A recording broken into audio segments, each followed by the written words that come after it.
Hello students, we have already learned part 1 of The Sound of Music, in which a girl, Evelyn, who is deaf, managed to make career in music and won several awards.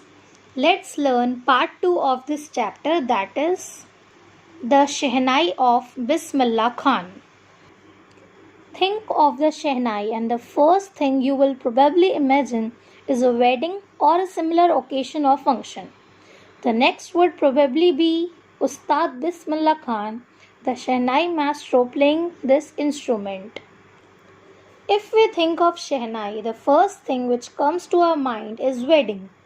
You may have heard Shehnai during a marriage of your relative or family. The second things which come to our mind is Bismillah Khan, who is Shehnai master. This part will tell you how Shehnai was originated and early life and achievements of Bismillah Khan.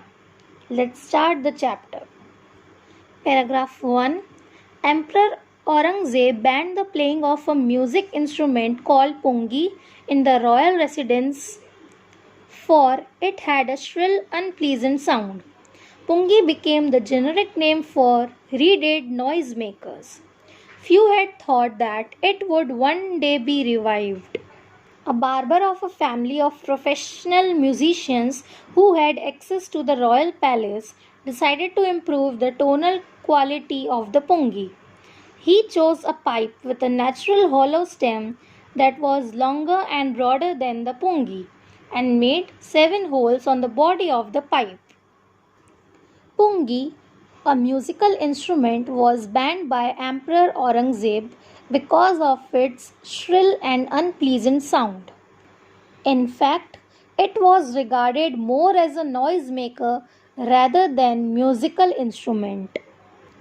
It was modified and perfected by a barber who belonged to a family of professional musicians. He chose a hollow stem which was broader than pungi and made 7 holes on it. When he played on it, closing and opening some of these holes, soft and melodious sounds were produced. He played the instrument before royalty and everyone was impressed. The instrument, so different from the pungi, had to be given a new name. As the story goes, since it was first played in the Shah's chambers and was played by Nai, that is barber, the instrument was named the Shehnai.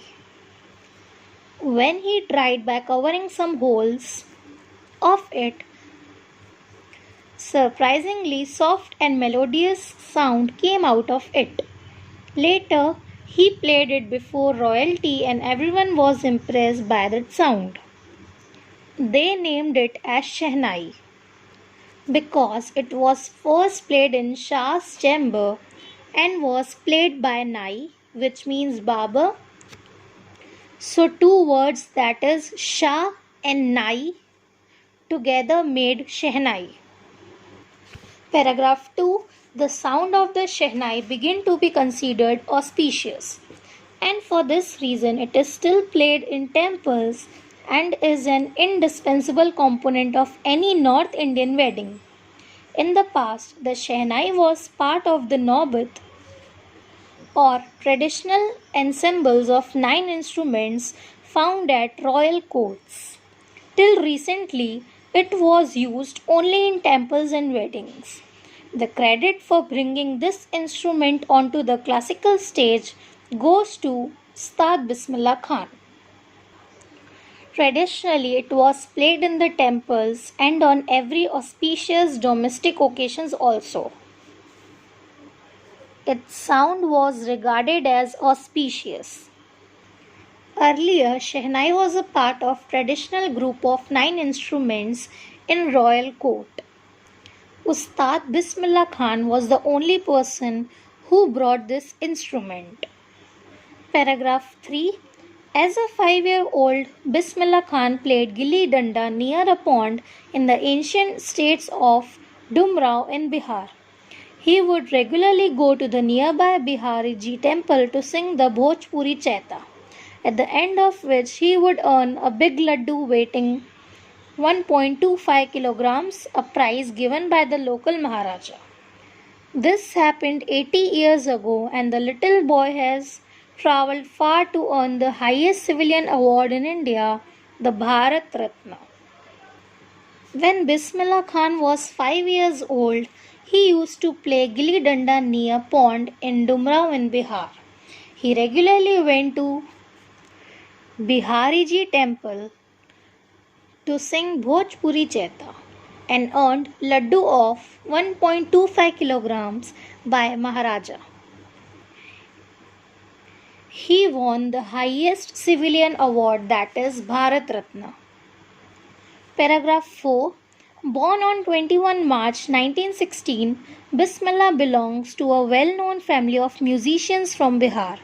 His grandfather, Rasul Baks Khan, was the Shehnai Nawaz of Bhojpur King's court. His father, Pagambar Baks, and other paternal ancestors were also great Shehnai players. He was born on 21 March 1916 in Bihar in the family of musicians. His grandfather Rasul Baks Khan and father Pagambar Baks and other ancestors were great players of Shehnai, in which his grandfather was Shehnai Nawaz of Bhojpur King's court. Paragraph 5. The young boy took to music early in life. At the age of 3, when his mother took him to his maternal uncle's house in Banaras, now Varanasi, Bismillah was fascinated watching his uncles practice the Shehnai. Soon, Bismillah started accompanying his uncle Ali Baks to the Vishnu temple of Banaras, where Baks was employed to play the Shehnai. Ali Baks would play the Shehnai and Bismillah would sit captivated for hours on end. When he was 3 years old, his mother sent him to his maternal uncle's house in Banaras, which is now known as Varanasi. There he saw his uncle Ali Baks practicing Shehnai and he joined him. His uncle used to play Shehnai in Vishnu temple of Banaras. Slowly, he started getting lessons in playing the instrument and would sit practicing throughout the day. For years to come, the temple of Balaji and Mangala Maiya and the banks of Ganga became the young apprentice's favorite haunt where he could practice in solitude.